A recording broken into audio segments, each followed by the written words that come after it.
بسم اللہ الرحمن الرحیم وبہ نستعین الحمد للہ رب العالمین والصلاة والسلام علی سید المرسلین وعلی آلہ وصحبہ اجمعین ومن تبعہم بإحسان الی یوم الدین اعوذ باللہ من الشیطان الرجیم بسم اللہ الرحمن الرحیم انہ من یشرک باللہ فقد حرم اللہ علیہ الجنہ ومأواہ النار وما للظالمین من انصار۔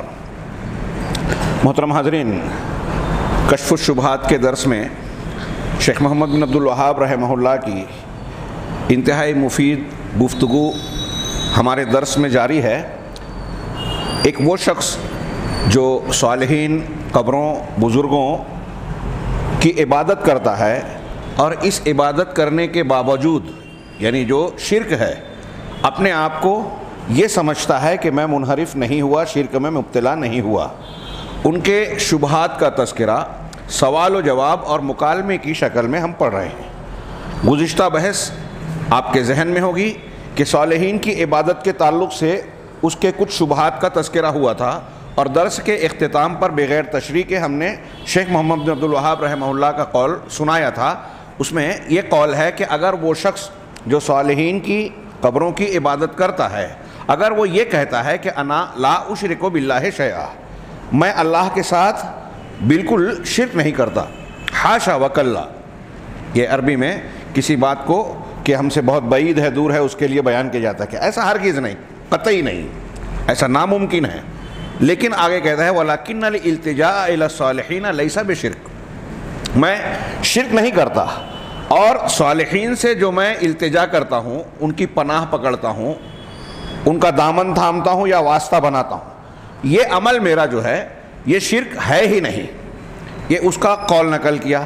شیخ محمد بن عبد الوہاب کا جواب پڑھنے سے پہلے ہم شیخ زید کی تھوڑی سی تشریح پڑھ لیتے ہیں۔ انہوں نے کہا کہ یہ شبہ، یہ خیال جو آج کے مشرکین، قبر پرست، بزرگ پرست، اولیاء اور صالحین کے لیے اللہ کے حقوق کو پھیرنے والے یہ جو کہہ رہے ہیں کہ یہ شبہ کہ ہم شرک نہیں کرتے اور ہم صرف ان سے التجا کرتے ہیں اور یہ شرک نہیں ہے، کہہ رہے ہیں کہ یہ شبہ جو انہوں نے پیش کیا یہ اس زمانے کے مشرکین کا معاملہ بھی تھا، اور وفی ھذا العصر، آج کے زمانے کے شرک کرنے والوں کا بھی یہی شبہ ہے۔ ہاں، کل من غلا فی الصالحین، ہر وہ شخص جو نیک لوگوں اور صالحین کے سلسلے میں غلو کرتا ہے تو وہ یہ کہتا ہے کہ میں بتوں، اصنام اور اوثان کی عبادت کہاں کر رہا ہوں، اور اللہ کے ساتھ کچھ بھی شرک نہیں کرتا، میں بتوں کی پرستش تھوڑی کر رہا ہوں مشرکین کی طرح، ہاں، مورتیوں کو نہیں پوج رہا ہوں، بلکہ میں تو صالحین کی طرف لجوء یا ان کی طرف رجوع کر رہا ہوں، ان کی پناہ میں آ رہا ہوں۔ کیوں؟ اس لیے کہ وہ اللہ رب العالمین کی نزدیکی اور قربت رکھتے ہیں، ان کا اللہ سے قرب ہے، اور اللہ تبارک و تعالیٰ کے جناب میں ان کی ایک عزت اور ایک مرتبہ ہے، مقام ہے، اور وَلِأَنَّ لَهُمْ مَا يَشَاءُونَ عِندَ اللَّهِ، اور اللہ کے پاس ان کا ایسا مقام ہے کہ وہ اگر کوئی چیز چاہیں گے تو اللہ اسے پورا کر دے گا۔ ہاں، لہذا اسی بنیاد پر ہم ان کی طرف پناہ پکڑتے ہیں اور ان سے اپنی حاجتوں کا مطالبہ کرتے ہیں کہ وہ ہمیں فائدہ پہنچائیں اور نقصان سے بچائیں۔ بس اتنی سی بات ہے، یہ مشرکین کا شبہ، ان کا خیال۔ شیخ کہہ رہے ہیں وَيَزِيدُونَ عَلَى ذَلِكَ تَلْبِيسًا بِأَنَّهُمْ قَوْمٌ عُصَاة، اس پر اور بھی زیادہ فریب کی بات یہ کرتے ہیں کہ ہم ان بزرگوں، نیک لوگوں سے اس لیے بھی واسطہ، وسیلہ اور تقرب اختیار کرتے ہیں کہ ہمارا اپنا معاملہ دراصل یہ ہے کہ ہم اللہ کے بڑے نافرمان ہیں، گناہ گار ہیں، تو چونکہ ہم گناہوں کی آلودگیوں سے بگڑے ہوئے ہیں، اللہ رب العالمین سے اس وجہ سے دوری رکھتے ہیں، اور یہ لوگ صالحین اللہ کا تقرب اور نزدیکی رکھتے ہیں، لہذا ان کو واسطہ بنا کر ہم دعا کر رہے ہیں، اور گنہگار کی دعا قبول نہیں ہوتی۔ ان کا خیال یہ ہے کہ ہم گنہگار ہیں اور گنہگار لوگوں کی دعا قبول نہیں ہوتی، لہذا ہمارے حاجتوں کو پورا کرنے کا کوئی طریقہ، مشکلات کو دور کرنے کا کوئی راستہ، بیماریوں سے شفا کے حصول کا کوئی سبیل نہیں ہے سوائے اس کے کہ ہم ان لوگوں کو اپنا واسطہ بنائیں۔ ہم گنہگار ہیں، اللہ سے مانگیں گے، اللہ دعا قبول نہیں کرے گا، یہ نیک لوگ ہیں، ان کو واسطہ بنائیں گے، اللہ ان کی باتوں کو رد نہیں کرے گا۔ اختصار کے ساتھ کہہ رہے ہیں اس طرح کے وہ کچھ بہانے بناتے ہیں شبہات پیش کرتے ہیں. ہاں یہ ہم اپنی ضرورتیں، یہ جو مردے صالحین اللہ کے مقرب اور مقدس بندے ہیں، انہی کے ذریعے سے اپنی باتوں کو منوا سکتے ہیں اللہ سے. کما زعموا، جیسا کہ ان کا گمان ہے. چنانچہ وہ قبروں کی طرف رجوع کرتے ہیں، ان سے التجا کرتے ہیں اصحاب قبور سے، اور ایسا خیال کرتے ہیں کہ ان کا یہ عمل شرک نہیں ہے. اتنی سمپل بات ہے، آج ہم اپنے معاشرے میں یہ باتیں دیکھ رہے ہیں، بہت اچھے اور آسان انداز میں سکھایا ہے. ہو سکتا ہے سنتے ہوئے آپ کو یہ محسوس ہو کہ یہ کون سی بڑی بات ہے، یہ تو بالکل روزمرہ کی ہماری دیکھی بھالی اور مشاہدے کی، معائنے کی بات ہے. اور یہی مشاہدے اور معائنے کی بات پر غور کیجئے کہ یہ روزمرہ کی زندگی میں جو وہ شبہ پیش کر رہے ہیں، استدلال کر رہے ہیں، کتنا غلط ہے. ہاں ان کے اس قول میں کوئی بات، کوئی وزن ہے، قرآن و حدیث کی کوئی دلیل ہے، کوئی بنیاد ہے؟ قطعی نہیں. چنانچہ وہ یہ کہہ رہے ہیں کہ ہم جو یہ عمل کرتے ہیں یہ تو بس استشفاء ہے، یعنی شفاعت طلب کرنا. توسل ہے یعنی واسطہ بنانا. واسطہ ہے یعنی ہم ان کو اپنے اور اللہ کے درمیان ذریعہ بنا رہے ہیں. اور یہ گمان کرتے ہیں، خیال کرتے ہیں کہ شرع شریف، اللہ تبارک و تعالیٰ کی شریعت اس عمل سے، اس خیال سے منع نہیں کرتی، بلکہ وہ اس کی ترغیب دیتی ہے. ولا یعتبرہ شرکن، اور نہ ہی شریعت کی نظر میں یہ شرک ہے. شرک تو وانما الشرک عند من یعتقد ان المعبودات من دون اللہ، شرک تو یہ ہے، اس شخص کا عمل شرک ہے جو یہ عقیدہ رکھتا ہے کہ ان کے اپنے معبودان جو اللہ کے علاوہ ہیں وہ پیدا بھی کرتے ہیں، روزی دیتے ہیں، زندگی اور موت دیتے ہیں. جب کوئی اپنے معبودوں کے بارے میں یہ خیال کرتا ہے کہ یہ روزی دیتے ہیں، یہ زندگی اور موت دیتے ہیں، یہ کائنات کا نظام چلاتے ہیں، یہ تصرفات کائنات میں کچھ اختیار اور قوت رکھتے ہیں، اور اس قسم کا عمل جو ربوبیت کا حصہ ہے، اگر ایسا عقیدہ رکھے تب یہ کہتے ہیں تب وہ مشرک ہوگا، شرک کرے گا. ہم یہ تھوڑی مان رہے ہیں صالحین اور بزرگوں کے بارے میں، بس ان کو وسیلہ بنا رہے ہیں، اور یہ نہیں کہتے کہ یہ پیدا کرنے والے، روزی دینے والے، زندگی اور موت کے مالک ہیں. وَلِهَذَا دَائِمًا يُرَدِّدُونَ مِن قَدِيمِ الزَّمَانِ، کہہ رہے ہیں اسی لیے ہمیشہ ایک لمبے عرصے سے، قدیم زمانے سے یہ بات وہ رٹتے اور دہراتے رکھتے ہیں، جیسا کہ ہمارے زمانے کے مشرکین، بزرگ پرست، شخصیت پرست، قبر پرست حضرات یہی بات دہراتے رہتے ہیں کہ ہم صالحین کے سلسلے میں یہ عقیدہ نہیں رکھتے کہ وہ تخلیق کرتے ہیں یا وجود دیتے ہیں. خلقاً و ایجاداً کا لفظ ہے، اور اسی تشریح آگے کرتے ہیں، یعنی ان کا مطلب یہ ہوتا ہے کہ ہم یہ عقیدہ نہیں رکھتے کہ یہ جو قبر والے ہیں، بزرگان دین، اولیاء اور صالحین ہیں، یہ کچھ بھی پیدا کرتے ہیں یا کسی چیز کو عدم سے وجود دیتے ہیں. ہمارا یہ عقیدہ نہیں ہے. لیکن کیا عقیدہ ہے کہ اللہ رب العالمین سے ان کی قربت اور نزدیکی کی وجہ سے ہم ان سے جو ہے اپنی حاجتوں کو طلب کرتے ہیں اور اپنے ضروریات اور معاملات کو ان کی جناب میں پیش کرتے ہیں. جبکہ ھذا ھو الشرک الاکبر المخرج من الملہ. یہ جو دلیل اور شبہ پیش کرنے والے جتنے لوگ ہیں وہ کان کھول کر، دل کی اور جسم کے دونوں کانوں کو کھول کر سنیں. یہ جو شیخ کا جملہ ہے قرآن و حدیث کی کھلی دلیلوں کی بنیاد پر، وہ کہہ رہے ہیں کہ جبکہ یہ کھلا ہوا شرک اکبر ہے جو ملت سے خارج کر دینے والا ہے.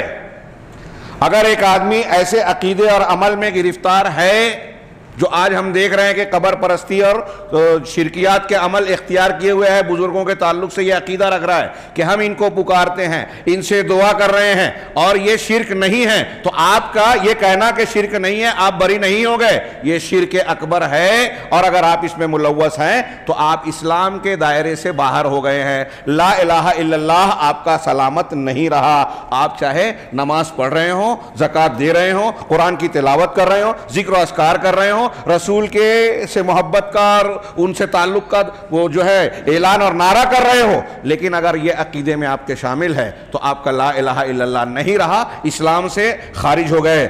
کیوں؟ اس لیے کہ جو یہ عمل ہے، جو لوگ یہ کرتے ہیں، دراصل وہ اللہ تبارک و تعالیٰ کے ساتھ واسطے بناتے ہیں اور اللہ رب العالمین کی بے عزتی کرتے ہیں، اللہ کی شان میں گستاخی کر رہے ہیں، رب کائنات کی اہانت کے مرتکب ہیں، اور یہ سمجھتے ہیں کہ اللہ تبارک و تعالیٰ ان کی نہیں سنتا.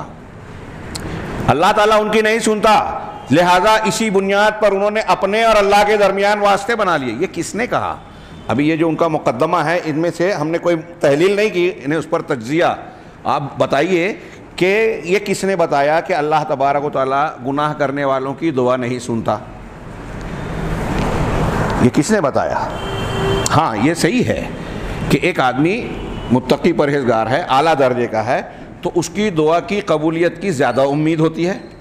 ایک آدمی گنہگار ہے تو اس کی دعا کی قبولیت اس کے مقابلے میں کم۔ لیکن اگر گنہگار آدمی اللہ کے جناب میں توبہ استغفار کرتے ہوئے دعا کرتا ہے سچے دل سے، تو یہ اللہ رب العالمین، صحیح حدیث ہے، اللہ کے نبی صلی اللہ علیہ وسلم کا فرمان ہے۔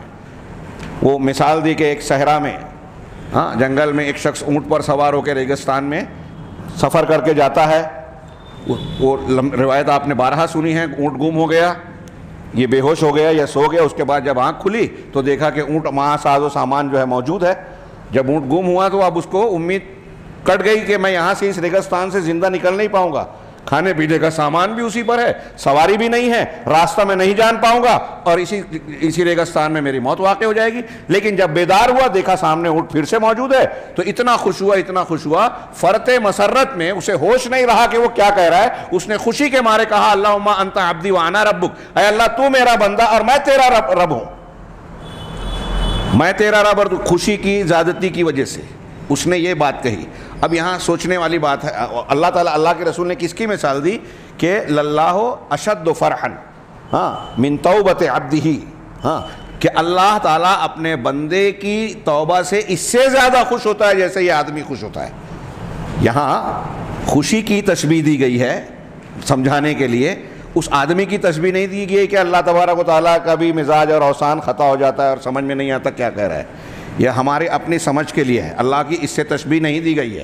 یہ سمجھانے کے لیے کہ ہم کو یہ سمجھے کہ ایک بندہ جیسے خوش ہوتا ہے، اللہ تعالیٰ ایسا بہت خوش ہوتا ہے اپنے بندے کی توبہ سے، تو توبہ سے خوش ہوتا ہے۔ اور یہ ایک قرآن کی، یہ صرف ایک حدیث نہیں ہے، ایسی بہت ساری حدیثیں ہیں، قرآن کی آیتیں ہیں جو اس بات پر دلالت کرتی ہیں کہ جب کوئی بندہ سچے دل سے ندامت کے ساتھ، ندامت کے آنسو بہا کر رب العالمین کے جناب میں توبہ استغفار کرتا ہے، تو رب کائنات اس سے نہ صرف خوش ہوتا ہے بلکہ اسے اپنے رحمت سے نوازتا بھی ہے، بخشش فرماتا ہے۔ تو توبہ کون کرتا ہے؟ گنہگار کرتا ہے یا نیک کرتا ہے؟ جب ایک آدمی سے غلطی ہوئی ہے وہی توبہ کرتا ہے نا۔ اگر غلطی نہیں ہے پھر بھی توبہ انبیاء کرام کرتے تھے تو رفع درجات ہوتے تھے۔ اور گناہ گار کے لیے توبہ اور استغفار ہے گناہ کو مٹانے کے لیے۔ تو اب ایک بات بتائیے کہ گناہ میں کروں، میری توبہ کوئی دوسرا کرے گا؟ واسطہ میرا کرے گا؟ یا میں اس سے کہوں گا کہ تم کوئی ایک مثال ایسی بتائیں کہ قرآن کی آیتوں میں جو دعائیں دی گئی ہے، حضرت آدم علیہ السلام ربنا ظلمنا انفسنا وان لم تغفر لنا وترحمنا، حضرت یونس علیہ السلام مچھلی کے پیٹ میں ہے، لا الہ الا انت سبحانک انی کنت من الظالمین، نبی کریم صلی اللہ علیہ وسلم ایک مجلس میں ربی اغفر لی وتوب علی انک انت التواب الغفور، تواب الرحیم، یہ 100 مرتبہ، 70 مرتبہ، اس سے زیادہ مرتبہ کہا کرتے تھے۔ اللہ سے انبیاء کرام دعا مانگ رہے ہیں، مغفرت طلب کر رہے ہیں، اور یہی بندوں کو سکھایا گیا ہے۔ اللہ کے نبی صلی اللہ علیہ وسلم نے دعائیں جو سکھائی ہے، کہیں یہ نہیں ملتا کہ آپ کسی کو واسطہ بنائیں، آپ کا گناہ بڑا ہے تو آپ کسی شخصیت کو، مردے کو، بزرگ کو وسیلہ بنا کر اللہ کے جناب میں اپنی درخواست اور دعا پیش کیجئے، تب قبول ہوگی، ورنہ قبول نہیں ہوگی۔ کوئی ایک دلیل بتائے کہ اللہ تبارک و تعالیٰ کا دروازہ گنہگار کے لیے توبہ، استغفار اور دعا کی قبولیت کے لیے بند ہو گیا، کوئی ایک دلیل بتائے۔ ہاں، کوئی موت کا وقت آ گیا یا قیامت کی نشانی جو بالکل آخر کی ہے کہ سورج مغرب سے طلوع ہو جائے گا، اس وقت توبہ کا دروازہ بند ہوگا، یا ایک شخص جو ہے موت کی بالکل علامتیں ظاہر ہو گئی اس کی، تب توبہ کا دروازہ۔ ان اللہ یقبل توبۃ العبد ما لم یغرغر، مسند احمد کی حسن درجے کی روایت ہے کہ اللہ بندے کی توبہ کو قبول کرتا ہے جب تک اس کے گلے میں جان نہ اٹک جائے، یعنی سکرات کا عالم نہ آ جائے۔ تو یہ کس کے لیے ہے؟ صرف نیک لوگوں کے لیے توبۃ العبد، بندے کی توبہ۔ یہ تھوڑی سی بات مفصل ہو گئی۔ میں ایک بات یہ کہہ رہا ہوں کہ اس استدلال میں یا شبہے میں جو امور پیش کیے جاتے ہیں، یہ خالص شیطانی فریب ہے، دھوکہ ہے اور بے بنیاد خیال ہے۔ اس کی کوئی بنیاد قرآن و حدیث کی دلیل کی بنیاد موجود ہے ہی نہیں، اور اس پر ایک قوم جو ہے شرک کر رہی ہے کہ ہم گنہگار ہیں اس لیے نیک لوگوں کو واسطہ بنا کے اللہ رب العالمین سے پکار رہے ہیں۔ تو یہاں انہوں نے کہا کہ یہ اللہ کی توہین کر رہے ہیں آپ۔ اللہ کہہ رہا ہے ادعونی استجب لکم، مجھ سے مانگو میں تمہاری دعا کو قبول کروں گا۔ کون کہہ رہا ہے؟ بادشاہوں کا بادشاہ، مجھ سے مانگو میں دوں گا۔ اب بتائیے، بڑی پیارے انداز میں سمجھایا تقویت الایمان میں شاہ اسماعیل صاحب نے رحمہ اللہ انہوں نے کہا کہ ایک بات بتائیے کہ اگر کسی دربار میں دنیا کا کوئی بادشاہ، سمجھانے کے لیے مثال دی انہوں نے کہ دنیا کا بادشاہ اگر آپ کو رعایا میں سے کسی آدمی کو بلائے اور کہے کہ تو میری رعایا میں سے ہے، ہاں میں تجھ سے خوش ہوں، یا جو بھی تو مجھ سے جو چاہتا ہے مانگ لے، میں تجھ کو دینے کے لیے تیار ہوں۔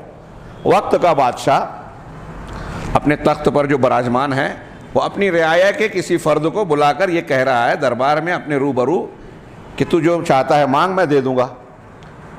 اب اس آدمی کو جو ضرورت ہے، جس سے بادشاہ بذات خود پوچھ رہا ہے، وہ یہ کہے بادشاہ سے کہ نہیں نہیں، تو اتنا بڑا بادشاہ ہے اور میں اتنا چھوٹا عام آدمی ہوں، میں تجھ سے کیسے اپنی درخواست پیش کر سکتا ہوں؟ مجھ سے تو بڑی غلطیاں ہوتی ہیں، میرا مقام مرتبہ بہت پست اور چھوٹا ہے، میں اپنی درخواست اور دعا یا مطالبہ تیرے سامنے پیش نہیں کر سکتا، میں تیرے وزیر کے پاس جاؤں گا، ہاں تیرے کسی دربان کے پاس جاؤں گا، اپنی ضرورت اس سے بتا دوں گا، اپنے اپلیکیشن اس کے پاس رکھ دوں گا، وہ تیرے پاس پیش کر دے گا، تب تو دے دینا۔ یہ شاہ صاحب سمجھا رہے ہیں رحمہ اللہ کہ بادشاہ کہہ رہا ہے مجھ سے مانگ، اور جس سے کہہ رہا ہے وہ کہہ رہا ہے کہ نہیں تجھ سے کیسے مانگوں، وزیر سے بولوں گا، فلاں سے بولوں گا۔ تو یہ جو وسیلے واسطے کی بات کر رہے ہیں، بادشاہ کیا کرے گا اس کو کہ میری توہین کر رہا ہے، بے عزتی کر رہا ہے، میں خود کہہ رہا ہوں کہ مجھ سے مانگ لے، تو کہہ رہا ہے تو مجھ سے نہیں بولو گے، تم سے نہیں بولوں گا، ہاں میں وزیروں سے بولوں گا، جو کم درجے کے ہیں میرے ماتحت ہیں ان سے بولوں گا۔ یہ بادشاہ کی بے عزتی ہے، گستاخی ہے، اس پر سزا دے گا، انعام نہیں دے گا کہ میری بڑی عزت کر رہا ہے۔ ایسے ہی اللہ رب العالمین قرآن میں بار بار کہہ رہا ہے کہ مجھ سے مانگو میں دوں گا، میری رحمت کے دروازے کھلے ہوئے، ہر رات میں اللہ تبارک و تعالیٰ ثلث اللیل کے آخر میں آتا ہے سمائے دنیا پر، اور اس کی طرف سے پکار ہوتی ہے کوئی حاجت مند جو حاجت مانگے، اپنی حاجت پیش کرے اور میں اس کی حاجت پوری کروں، کوئی مقروض ہے جو مانگے اور میں قرض ادا کر دوں۔ یہ اللہ کی طرف سے ندا لگائی جاتی ہے، بندہ کہہ رہا ہے تیرے سے نہیں مانگیں گے، اللہ ندا لگا رہا ہے مجھ سے مانگو، جو چاہیے لے لو، اور کہہ رہے نہیں نہیں نہیں، اللہ سے کیسے مانگیں گے، واسطے سے مانگیں گے۔ تو وہی انہوں نے کہا کہ جو لوگ ایسا کر رہے ہیں وہ اللہ رب العالمین کی اہانت کر رہے ہیں، بے عزتی کر رہے ہیں، اور یہ کہہ رہے ہیں، سمجھ رہے ہیں کہ اللہ تعالیٰ ان کی نہیں سنے گا، چنانچہ وہ اللہ کے اور اپنے درمیان واسطہ بنا رہے ہیں۔ فشبہ اللہ بالملوک والعظماء من الناس، چنانچہ انہوں نے اللہ کی بے عزتی کیسے کی، اللہ کا درجہ کیسے گھٹایا، انہوں نے لوگوں میں سے، انسانوں میں سے جو بادشاہ ہیں اور عظیم لوگ ہیں، بڑے بڑے لوگ دنیا کے اندر، اللہ کو ان سے تشبیہ دے دی۔ بڑی شان سے کہتے ہیں کہ بادشاہ کے پاس جانے کے لیے وزیر کا وسیلہ، ملکہ یا شہزادے کا وسیلہ لگتا ہے، ہاں بینک اپنے فیکٹری یا کمپنی کے مالک کے پاس جانے کے لیے جو ہے مینیجر یا اس کے کاریہ کرتاؤں کا وسیلہ لگتا ہے، اللہ کے پاس ڈائریکٹ جائیں گے، ہاں اللہ کے پاس ڈائریکٹ جائیں گے، اس لیے کہ اللہ تبارک و تعالیٰ فیکٹری کے مالک کی طرح نہیں ہے، اللہ تبارک و تعالیٰ دنیا کے بادشاہ کی طرح نہیں ہے کہ اس کو اپنی سلطنت چلانے کے لیے وزیروں کا محتاج ہونا پڑتا ہے۔ دنیا کے بادشاہوں کو اس کے سپاہی بغاوت کر دے تو اس کی حکومت کا تختہ الٹ جاتا ہے، ہاں ملکہ شہزادہ روٹ جائے تو اس کو منانے کے لیے دقت پیش آتی ہے نا۔ یہ باتیں کیا اللہ کے لیے یہ چیزیں ہیں؟ کوئی وزیر یا دنیا کے سارے فرشتے، موجودات کے سارے فرشتے، سارے نیک صالحین اللہ رب العالمین کے خلاف کوئی بغاوت کر سکتا ہے؟ اور اگر کر دے بالفرض، جو نہیں ہو سکتی، لیکن اگر فرض کرو کوئی کر دے تو اللہ تبارک و تعالیٰ کا کوئی کچھ بگاڑ سکتا ہے؟ اس کی سلطنت اور اس کی بادشاہت میں کوئی کمی ہو جائے گی؟ یہ حدیث قدسی ہے مسلم شریف کی، امام احمد بن حنبل جس حدیث کے بارے میں کہتے تھے کہ اہل شام کی سب سے بہترین حدیث، لمبی حدیث، جس میں اللہ تعالیٰ نے شروع سے کہا یا عبادی ہے، اے میرے بندو میں نے ظلم کو اپنے اوپر حرام کیا ہے اور تمہارے درمیان بھی حرام کیا، لہذا ظلم نہ کرو، اور پھر اے میرے بندو کر کے خطاب کیا۔ تو اسی میں ہے کہ اے میرے بندو، تم میں کہ اول آخر انسان اور جن سب لوگ اگر دنیا کے سب سے بہترین متقی پرہیزگار انسان کے جیسے ہو جائیں، ان کے دل کے برابر، تو یہ چیز میری سلطنت اور ملک میں کوئی زیادتی نہیں کرے گی۔ یا عبادی لو ان اولکم وانسکم وجنکم کانوا علی افجر قلب رجل واحد منکم علی قلب افجر رجل واحد منکم ما نقص ذلک مما عندی او من ملکی شیئا، او کما قال، کہ اے میرے بندو تم میں کا اول آخر انسان جنات دنیا کے سب سے برے انسان کے دل پر ہو جائیں، ساری کائنات اول سے آخر جن اور ان سب مل کر دنیا کے سب سے برے انسان کی طرح بن جائیں، تو اس سے میری سلطنت میں، اللہ کی کائنات میں، اللہ کی سلطنت میں کوئی کمی واقع نہیں ہوگی، کوئی کچھ بگاڑ نہیں پائے گا۔ تو دنیا کے بادشاہ اور اللہ کی جو بادشاہوں کا بادشاہ حقیقی بادشاہ ہے الملک مالک الملک، کیا دونوں ایک جیسے ہیں؟ آپ ایک جیسا سمجھ رہے ہو؟ یہ بات کہہ کے آپ اللہ کو دنیا کے بادشاہوں سے تشبیہ دے رہے ہو، جبکہ یہ محتاج ہیں۔ پھر اس کے علاوہ کہہ رہے ہیں کہ یہ جو بادشاہ اور دنیا کے بڑے لوگ ہیں نا، لا يدرون عن افراد رعایاہم حتی یاتی المقربون منہم والحجاب والوزراء فیذکرون حاجت فلان ومشکلۃ فلان، کہ یہ جو دنیا کے بادشاہ اور بڑے لوگ ہیں یہ اپنی رعایا کے افراد کے بارے میں حقائق یا تفصیلات جانتے نہیں ہیں کہ ہماری رعایا میں سے کس فرد کی کیا ضرورت ہے، ان کو نہیں پتا۔ ہاں، یہاں تک کہ بادشاہ کے قریبی درباری اور دربان حجاب وزراء آتے ہیں اور کہتے ہیں کہ فلاں کی یہ حاجت ہے، بادشاہ سلامت آپ کی سلطنت میں ایک انسان ایسا ہے، فلاں آدمی ہے، وہ یہ ہے، اس کی یہ ضرورت ہے، اس کی یہ مشکل ہے۔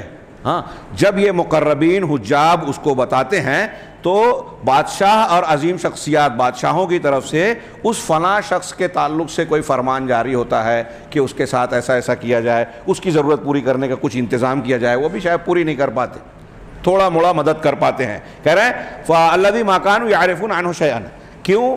وہ معاملہ اس لیے کرتے ہیں کہ وہ وزراء اور عظماء یا دربان جو آگے بتا رہے ہیں کہ فلاں فلاں ایسا ایسا ہے، ان کے بتانے سے پہلے بادشاہ کو ان کے حاجتوں کے بارے میں، تکالیف کے بارے میں کچھ معلوم نہیں ہوتا۔ حتی ذکرہ لہم الحجاب والوزراء، یہاں تک کہ یہ دربان، وزراء اور مقربین اس کو بتاتے ہیں بادشاہ کو، تو اس وقت اس کی حاجت پوری کی جاتی ہے۔ تو یہ دنیا کے بادشاہوں اور عظیم لوگوں کا یہ معاملہ ہے۔ تو اب یہ لوگ جو اللہ کے بزرگوں کو واسطہ بنا کے اللہ کے بیچ میں ڈال رہے ہیں، اپنے اور اللہ کے بیچ میں، وہ اسی طریقے سے اللہ تبارک و تعالیٰ کے ساتھ برا گمان کر رہے ہیں کہ اللہ تبارک و تعالیٰ بھی ڈائریکٹ ان کی دعا نہیں سن سکتا، نہ ان کی مطالبوں کو پورا کر سکتا ہے، اور نہ ان کی حاجتوں مرادوں کو پورا کر سکتا ہے، مگر نیک لوگوں کے واسطے سے۔ اللہ کو پتہ ہی نہیں ہے کہ آپ کے گھر میں فاقہ ہو رہا ہے، فلاں کے گھر میں بیمار ہے، فلاں جو ہے قرض کے بوجھ کے نیچے ڈوبا ہوا ہے، فلاں اپاہج ہے، فلاں کی یہ حاجت ہے اور یہ مراد ہے، یہ مشکل میں پڑا ہوا ہے۔ اللہ کو نہیں معلوم ہے۔ یہ نیک اور صالح لوگ جو قبروں میں یہ بتائیں گے کہ اللہ رب العالمین تیرا فلاں بندہ فلاں حاجت کا شکار ہے، اس کی حاجت پوری کر دے، واسطہ بن کے یہ بتائیں گے، اللہ کو نہیں پتا۔ پھر کس بنیاد پہ آپ دنیا کے بادشاہوں کی طرح اللہ کو قیاس کرتے ہو؟ یہ جو تشبیہ دیتے ہیں کہ دنیا کے بادشاہوں کے پاس اور فلاں کے پاس ڈھما کے پاس واسطے وسیلے کی ضرورت پڑتی ہے، چھت پہ جانے کے لیے جو ہے سیڑھی لگتی ہے، اس سے اوپر جانے کے لیے اس سے بڑا وسیلہ، چاند پہ جانے کے لیے جو ہے راکٹ لگتا ہے، اس کے اوپر جانے کے لیے شٹل اور کیا کیا لگتا ہے۔ تو یہ جو تشبیہات دیتے ہیں تو کیا اللہ رب العالمین کو ایسے ہی سمجھتے ہیں جیسے چھت، چاند اور دوسری چیزیں ہم سے دور ہیں؟ اللہ رب العالمین بھی دور ہے، وہ ہمیں نہیں جانتا، ہماری حاجتوں کو نہیں جانتا، وہ تو علیم بما فی الصدور ہے۔ تم اس کو پر ایمان نہیں رکھتے کیا؟ اب تک سمجھا ہی نہیں ہے اللہ کو کہ اللہ تو سینے کے بھیدوں کو جانتا ہے۔ نحن اقرب الیہ من حبل الورید، قرآن کہہ رہا ہے، آپ نے سنا نہیں کیا کہ اللہ کہہ رہا ہے کہ میں انسان کی شہ رگ سے زیادہ قریب ہوں؟ پھر کس راکٹ کی ضرورت ہے اللہ کے پاس جانے کی؟ آپ دل میں، اکیلے میں، اندھیرے میں، کسی چٹان کے اندر چھپ کر اگر کوئی عمل کرتے ہو، اللہ تعالیٰ پر کوئی چیز مخفی نہیں ہوتی۔ یا بنی انہا ان تک مثقال حبۃ من خردل فتکن فی صخرۃ یاتی بہا اللہ، حضرت لقمان نے اپنے بیٹے کو جو وصیت کی تھی اس میں یہ جملہ پڑھی ہے کہ بیٹے اگر ایک رائی کے دانے کے برابر بھی کوئی تمہارا گناہ ہوگا اور کسی چٹان کے اندر چھپا ہوا ہوگا، اللہ اسے بھی لانے پر قدرت رکھتا ہے۔ اللہ سے کوئی چیز مخفی ہے کیا؟ تو یہ وزیر اور فلاں بتائیں گے تو آپ کو ضرورت پیش آ رہی ہے کہ اللہ کے کو ڈائریکٹ نہیں بول سکتے، ان کو واسطہ وسیلہ بناؤ گے۔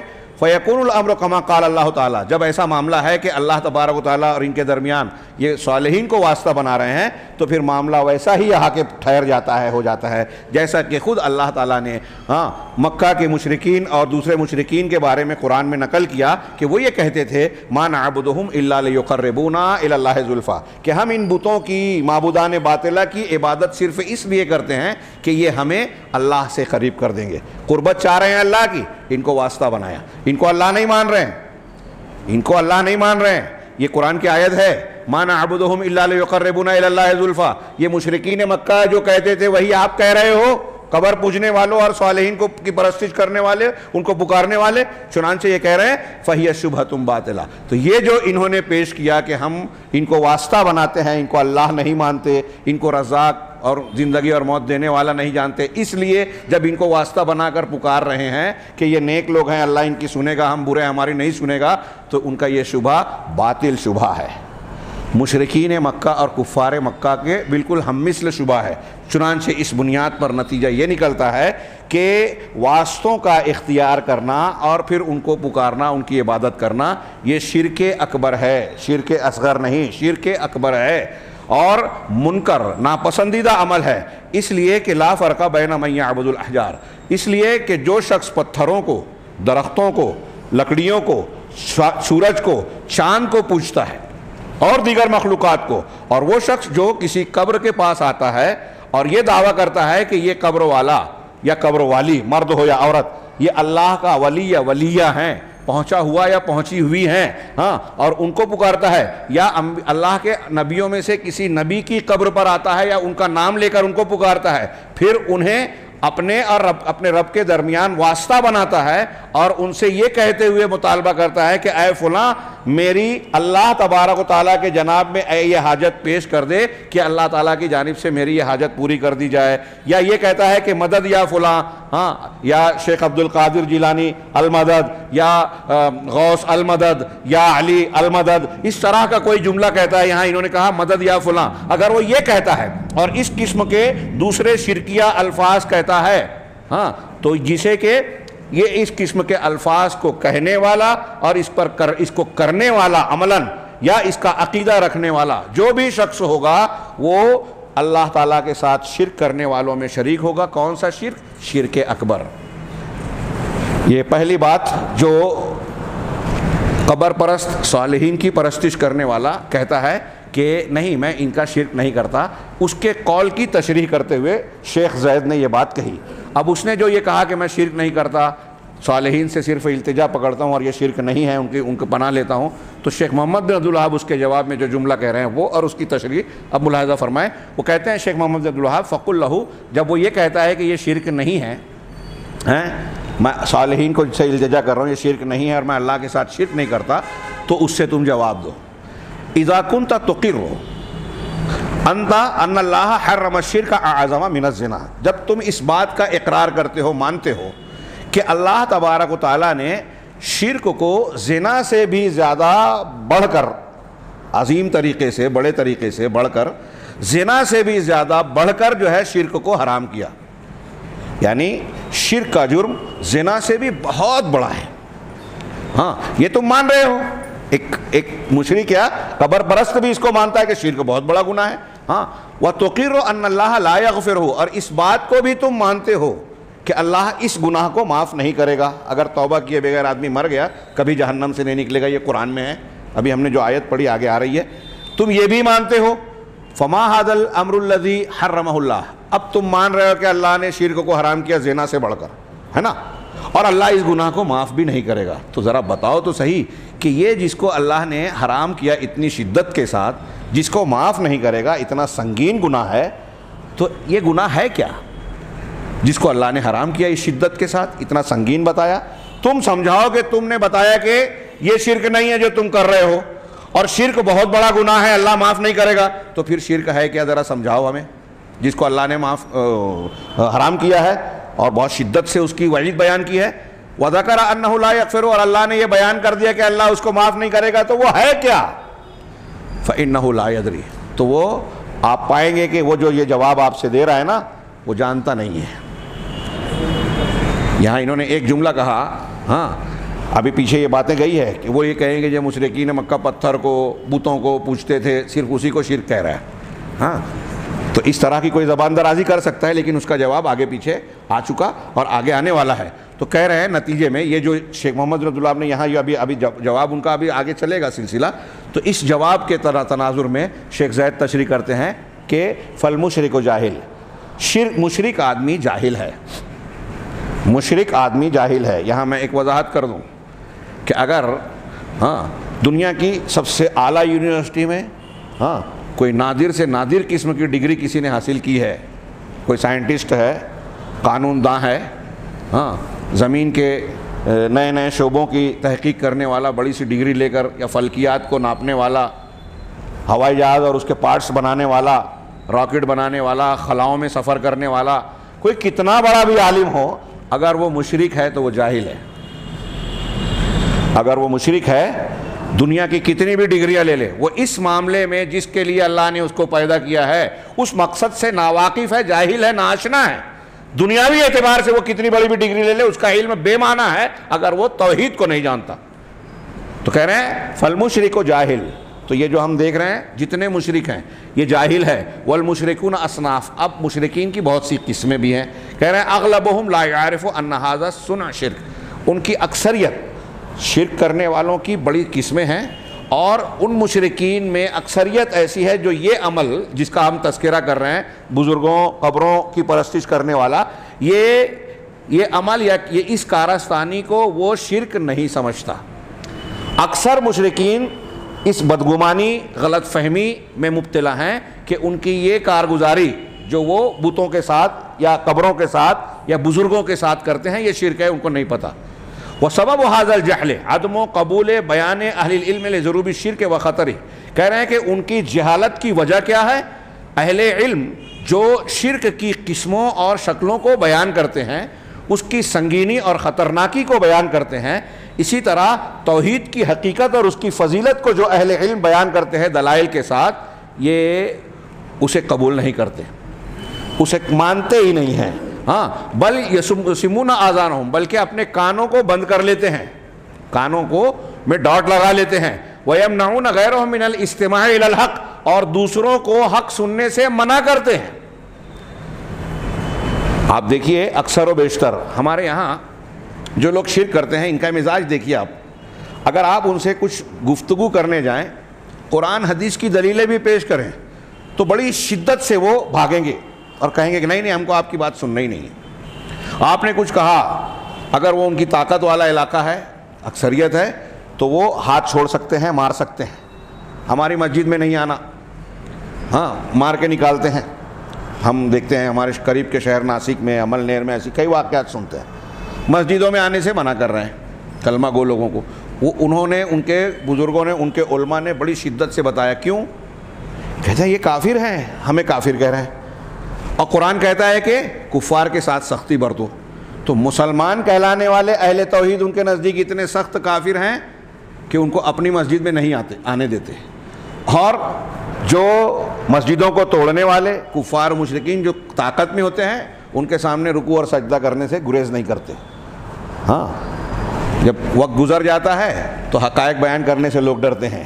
ابھی آج جو بڑے لوگ ہیں، ہاں 10 سال بعد ان کے بارے میں یہ بتایا جائے گا کہ وہ انہوں نے کہاں اجیت ڈوبھال کے یہاں یا کسی مندر میں جا کے حاضری دی تھی، وہاں دیا جلایا تھا، وہاں یہ بیان دیا تھا. ہاں حکومت کے مطابق. تو بعد میں لوگ بہت ناپسند کریں گے. آج ہمارے سامنے ہیں، لوگ اس پر بحث نہیں کرتے. میں یہ بھی محسوس کرتا ہوں ایک چیز فرق، کہ اہل بدعت، اہل شرک بڑے سے بڑا جرم کرتے ہیں. ہاں کلپس آئی، ہم نے دیکھا کہ مندروں میں جا کے جو ہے وہ نذرانے پیش کر رہے ہیں، جیسے مزار پہ چادر چڑھاتے ہیں، وہاں کوئی کچھ بولتا ہی نہیں ہے، خاموشی، سناٹا. سعودی عرب کا کوئی شاہی خاندان کا آدمی کسی یورپ کی کسی گلی سے گزر جائے جہاں کچھ ناچ گانا ہو رہا ہے تو اسلام خطرے میں. میں اکثر کہتا ہوں یہ بات. گویا میں ایسا سمجھتا ہوں کہ ان کا بھی شعور اور تحت شعور غیر محسوس طریقے پہ وہ بھی یہ کہہ رہے ہیں کہ اصلی اسلام ان کے ہی پاس ہے، سعودی عرب والوں کے پاس اصلی منہج ان کے ہی پاس ہے. ان کے مخالفین کہتے ہیں کہ یہ ہندوستانی اہل حدیث جو ہے سعودی عرب کو اور منہج کو، سلفی منہج کو ایک ہی مانتے ہیں کہ جو سعودی عرب ہونا. یہ غلط بات ہے. یہ ان کے کیا ہے، محض طنز و تعریض والی بات ہے. ہاں دنیا میں کوئی بھی سلفی منہج کا آدمی ہو اس سے خطا نہیں ہوتی. یہ کس نے کہا؟ ہاں نبی کے بعد ہر ایک سے غلطی ہو سکتی ہے، اس کی غلطی کو ہم صحیح منہج سے نہیں جوڑتے. خطا کو خطا ہی کہا جائے گا. اہل بدعت ہے، اور اہل حق سے اگر کوئی بات خلاف حق ہو جاتی ہے تو اس کا اصول ضابطہ ہے. یہ جاہل لوگ ہیں جو صرف اپنے مفاد یا اپنی خاص ذہنیت کے مطابق وہ جو ہے تبصرے کرتے ہیں، اور سوشل میڈیا پہ یہ ظاہر کرتے ہیں کہ بہت بڑے علامہ ہیں. کسی کو 2 لائن اردو میں لکھنا آ گیا، دین جانتا نہیں ہے. لیکن علماء منہج اور اس سے متعلق وہ فلسفے جھاڑتا ہے، لوگوں کو، خود بھی گمراہ ہوتا ہے، لوگوں کو بھی کرتا ہے۔ ہو سکتا ہے ایک آدمی لکھنے والا بہت اچھا ہو سکتا ہے ایک آدمی بہت اچھا مقرر ہو، ہاں، لیکن ضروری نہیں ہے کہ وہ اچھا مقرر ہے، اچھا لکھنے والا ہے تو اس کی ساری باتیں صحیح ہو۔ یہ ہمارے لوگ نہیں جانتے۔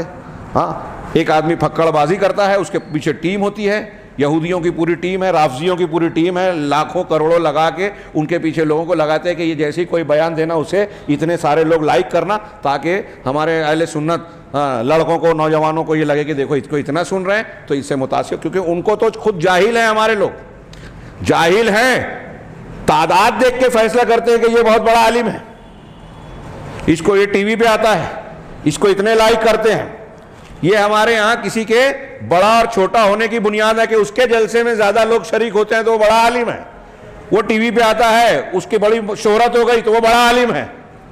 اور علم و حکمت کے موتیوں کو بکھیرنے والا کوئی بہت بڑا عالم ہے، لیکن اس کو لوگوں میں شہرت نہیں ملی ہے تو ہمارے جاہل لوگ سمجھتے ہیں کہ چھوٹا عالم ہے۔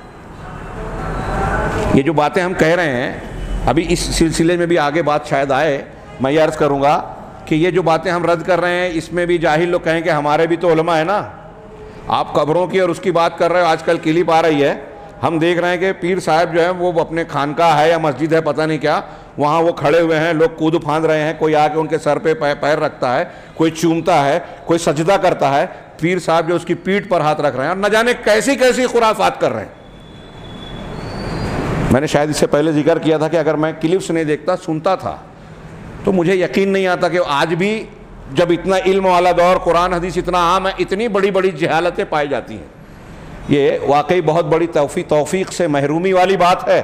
قرآن و حدیث کے تعلیمات کے بالکل سورج کی طرح چمکتے ہوئے ہوتے ہوئے اللہ تعالیٰ نے اس کو روشن بنایا، اللہ کے نبی صلی اللہ علیہ وسلم نے اس میں کوئی جو ہے ایک پیچ الجھاؤ نہیں رکھا، لیکن ایک آدمی اپنے آپ کو مسلمان کہنے کے باوجود قرآن حدیث کے ان صاف ستھرے دلائل سے کو دیکھنے سے سننے سے اندھا بہرا بنا ہوا ہے، اور شیطانی فریب میں آیا ہے۔ یہ جو مذہب کی دکانیں چلا رہے ہیں ان دکانوں پہ سر ٹیک رہا ہے، اپنے پیسے اور وقت کو بھی جو ہے ضائع کرتا ہے، اپنے ایمان کو بھی ضائع کرتا ہے۔ دنیا تو اگر چلی گئی، آخرت میں کیا ہوگا بغیر توبہ کے اگر ان عقائد کے ساتھ آدمی مر گیا؟ ہاں، بہت ہی ہمدردانہ دردمندی کے ساتھ عرض کر رہا ہوں، جو لوگ قبر پرستی، بزرگ پرستی، پیر پرستی اور یہ جو اہل تصوف کے جھانسے میں آ کر یہ ان کے پیروں پہ گر کے سجدے کر رہے ہیں، وہ آنکھیں کھول لیں، ہاں، جاگ جائیں، یہ قرآن و حدیث پڑھیں۔ آپ کو، ہم کو دنیا میں زندگی کا ایک موقع ملا ہے، اور سب سے بڑی چیز جس سے اللہ تعالیٰ نے ہم سے منع کیا ہے وہ شرک ہے۔ وہ حدیث بخاری کی ہمیشہ سامنے رکھیے کہ اللہ تعالیٰ قیامت کے دن ایک جہنمی سے سوال کرے گا کہ اگر پوری دنیا میں تجھے اس وقت دے دوں تو کیا تو یہ پسند کرے گا کہ اپنی دنیا کو، پوری دنیا کو فدیے میں دے کر اپنے آپ کو اس عذاب سے بچا لے؟ وہ کہے گا ہاں ضرور میں یہ کروں گا۔ پوری دنیا، سنیے، اس وقت پوری دنیا، آج دنیا میں ہم دوڑ بھاگ کر کے کتنا کما لیں گے، کوئی ایک شہر نہیں خرید سکتے، دنیا کی بات کیا۔ اللہ تعالیٰ جہنمی سے پوچھے گا پوری دنیا، تو اس وقت وہ کہے گا کہ پوری دنیا دے دوں گا، اپنے آپ کو عذاب سے بچاؤں گا۔ اللہ تعالیٰ کہے گا کہ نہیں، تو جھوٹ بول رہا ہے، میں نے تجھ سے عہد دیا تھا جبکہ تو آدم کی پیٹھ میں تھا۔ یہ بخاری کی حدیث ہے، مفہوم بیان کر رہا ہوں۔ تو آدم کی پیٹھ میں تھا، تبھی میں نے تجھ سے یہ عہد لیا تھا، ایک مطالبہ کیا تھا کہ میرے ساتھ شرک کچھ بھی نہیں کرنا، لیکن تو نے مانا ہی نہیں، تو نے نہیں مانا، اب تجھے موقع نہیں مل سکتا۔ آج ہم دنیا میں جو ہیں وہ یہ موقع جان رہے ہیں۔ ہاں، قیامت کے دن جہنم میں جو جائے گا وہ یہ تمنا کرے گا یا جواب دے گا کہ پوری دنیا مل جائے تو دے کے بچ جاؤں، لیکن یہ موقع نہیں ملے گا۔ آپ کو پوری دنیا دینے کی ضرورت نہیں ہے، اپنے آپ کو شرک سے بچانے کی ضرورت ہے۔ یہ جو جھوٹے جال پھیلے ہوئے ہیں مذہب کے نام پر، دکانیں چل رہی ہیں، ان سے اپنے آپ کو نکالنے کی ضرورت ہے۔ ہاں، لوگوں سے نہ ڈریں، اللہ سے ڈریں۔ لوگ دنیا کے اعتبار سے زیادہ دیکھیے، وہ میں تو حیرت کرتا ہوں واقعی، جس کے دل میں ایمان جاتی ہے نا، آ جاتا ہے، اس کو اندر جرأت اور استقامت آتی ہے۔ حضرت موسیٰ علیہ السلام کے واقعے میں قرآن میں ہم نے پڑھا، میں ایک بات کہہ کے آگے کروں گا کہ جادوگروں نے، ہاں، ان کا واقعہ دیکھیے کہ فرعون کے پاس آ کے کہا تھا کہ موسیٰ کو غالب مغلوب کر دیا تو ہم کو انعام ملے گا نا۔ کہا ہاں، اتنا ہی نہیں کہ انعام ملے گا، آپ لوگ مقربین میں سے ہوگے، دربار میں، ہاں، بادشاہ کے قریبی جگہ ملے گی، آپ کو کرسی مل جائے گی آج کی زبان میں۔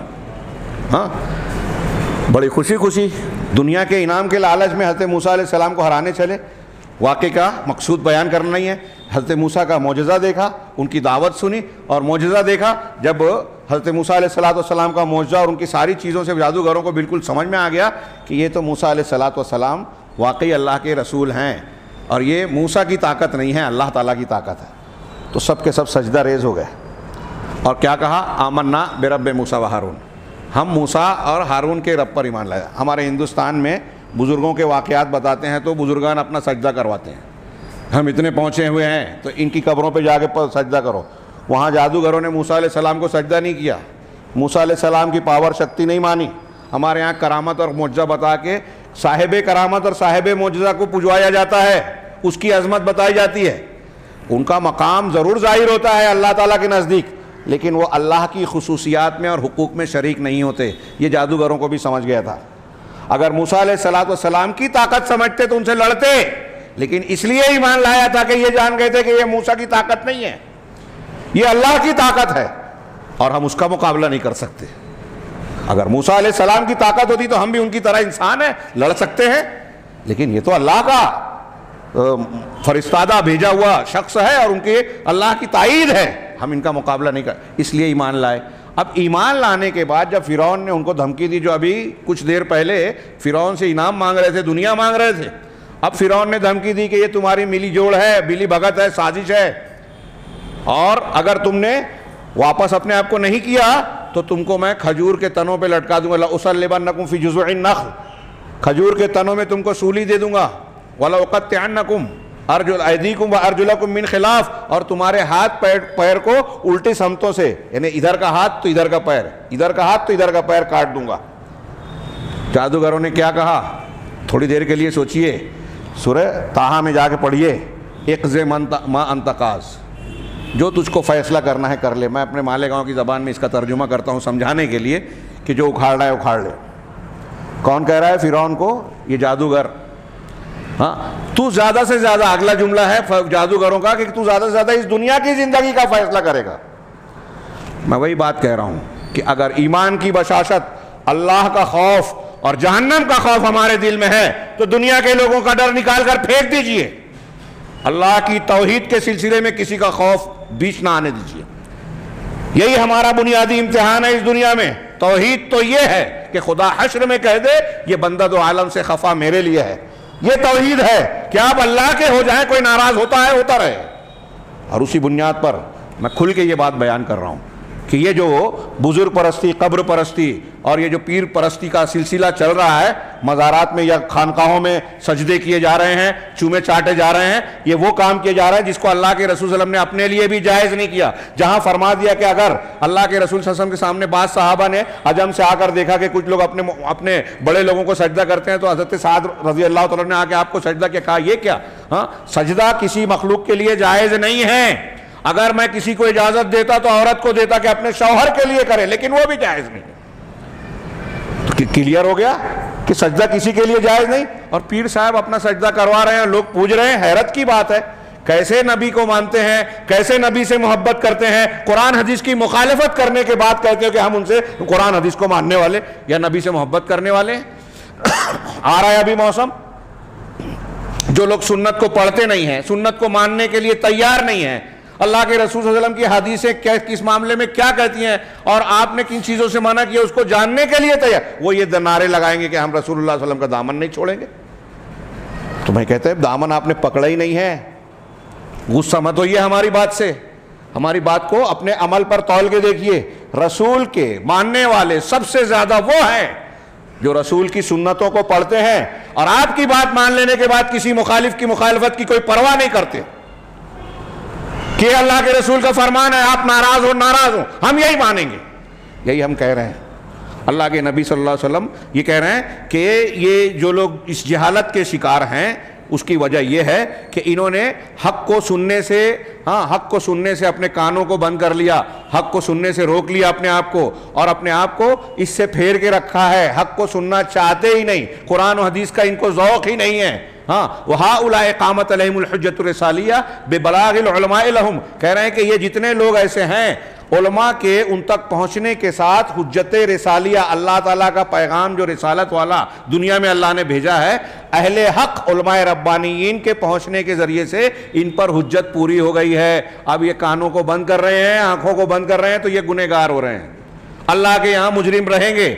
آپ نے حق سے اگر منہ موڑ کر اپنے کان آنکھ بند کر لیے تو بچ نہیں پائیں گے۔ کہہ رہے ہیں کیوں؟ اس لیے کہ انہوں نے توحید کو شرک سے الگ کرنے والی سب سے عظیم ذریعے کو انہوں نے ترک کر دیا، ہاں، جس سے کہ احکام اور اس کی مختلف قسمیں سمجھ میں آتی ہیں، دین کی حقیقت اور بنیاد جانی جاتی ہے۔ اس سبب کو آپ نے سیکھنے سے اپنے آپ کو روک لیا تو آپ قصوروار ہیں۔ اللہ کا دین تو بالکل صاف اور واضح ہے۔ وما ہی الاسباب یا فتن، حضرت زید نے سوال قائم کیا کہ یہ اسباب کیا ہیں؟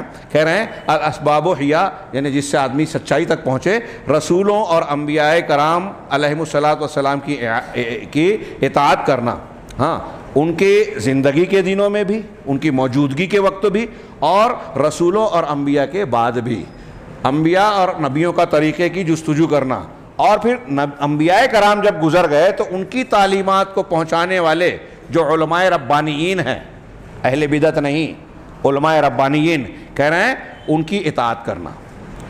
یہ جب علماء کی بات آتی ہے تو ایک شبہ یا ایک سوال یہ بھی اٹھاتے ہیں کہ بھائی سب کے پاس تو علماء ہیں، سب کے پاس، بھائی ہمارے بھی بڑے بڑے علماء ہیں، ان کے بڑے بڑے القاب لگتے ہیں، ہاں، دو لائن کے بعد ان کا اصلی نام آتا ہے، اور نہ جانے کیا کیا ان کی فضائل بیان کیے جاتے ہیں، تو علماء سب کے پاس ہیں۔ تو کیا یہ اس بات کی دلیل ہے کہ سب صحیح ہے؟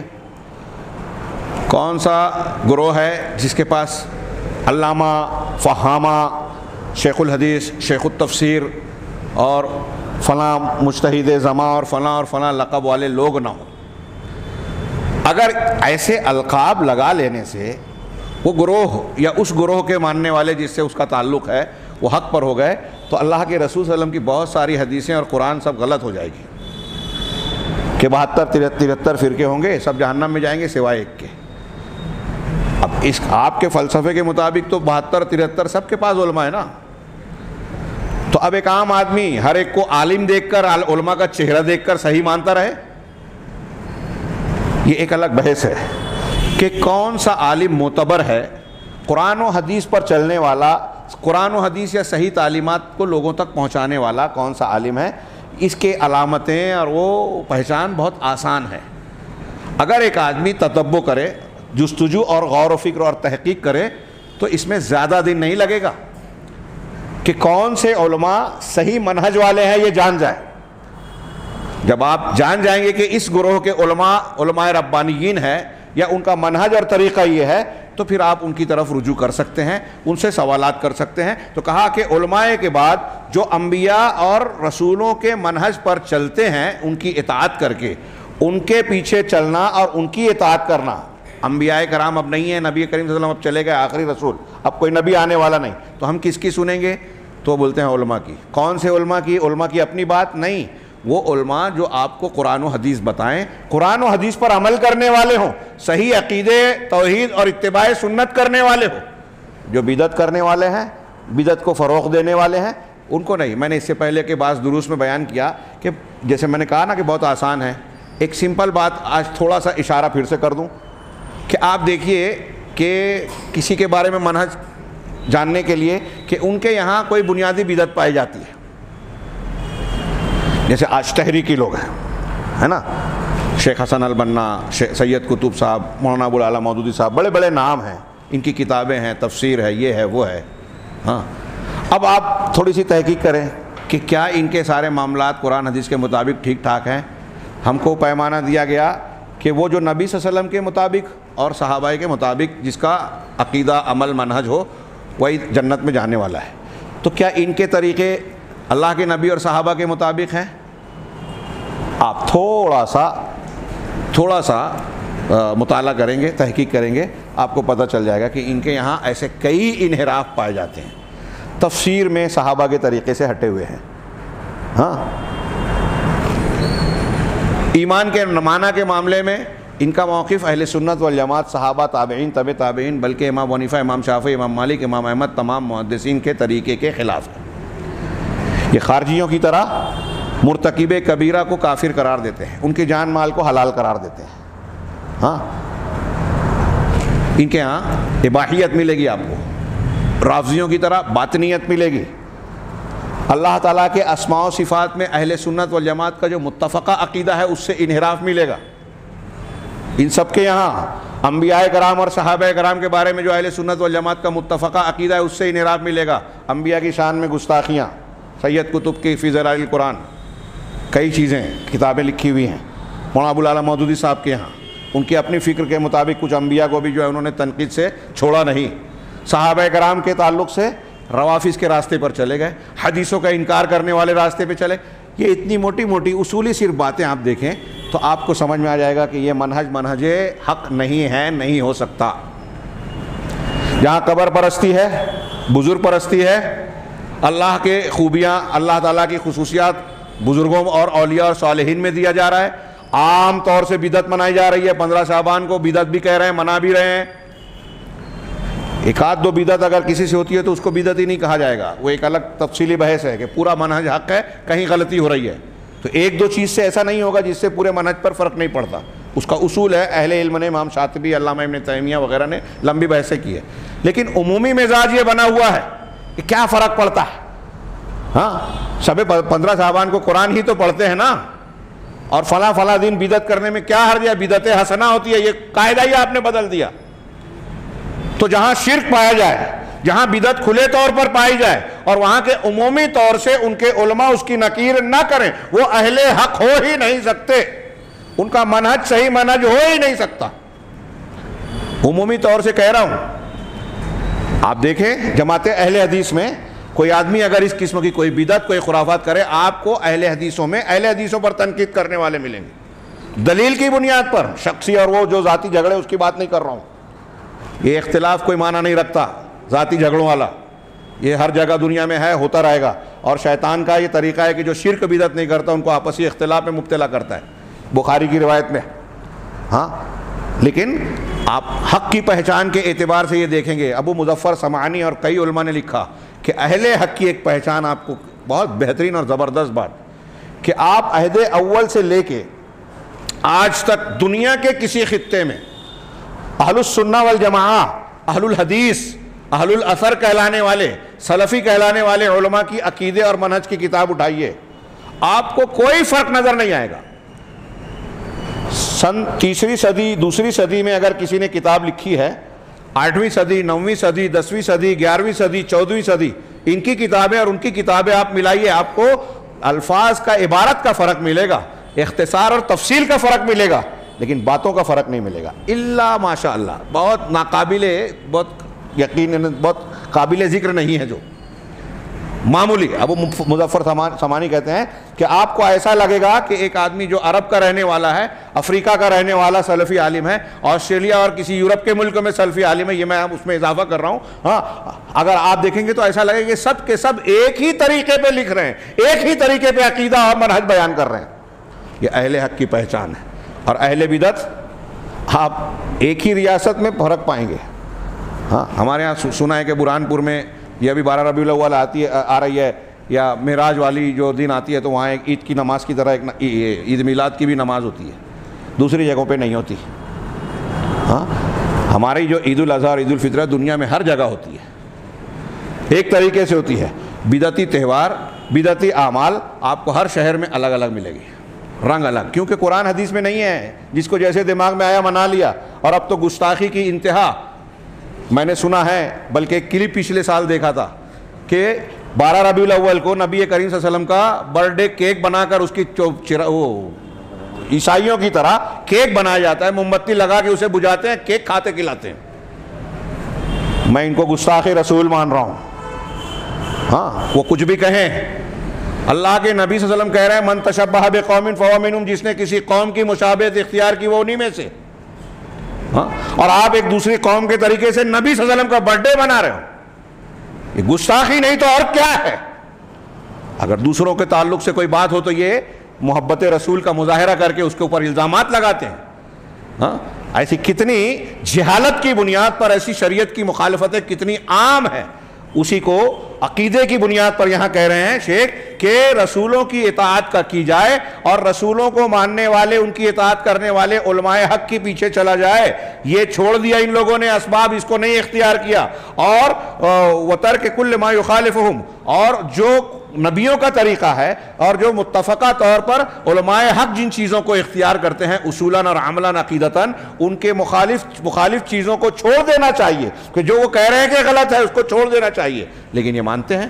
آج ہم دیکھیے کہ علماء کرام کتنی چیزوں سے ہمارے نوجوانوں کو منع کرتے ہیں کہ وہاں انحراف ہے, وہ گمراہ ہے, ہاں وہ علی انجینئر, وہ غامدی اور فلاں, ان کے یہاں انحراف ہے, یہ رافضیت کے قائل ہے, اس کے مبلغ ہے. لیکن ہمارا نوجوان مانتا ہی نہیں ہے, یہ ماننے کو تیار نہیں ہے. یہ گمراہی کے اسباب ہیں, یہ بیان کر رہے ہیں, کہہ رہے ہیں او یسد عن دعوتہم, یا پھر ان علماء حق کے دعوت سے رکاوٹ پیدا کرتے ہیں.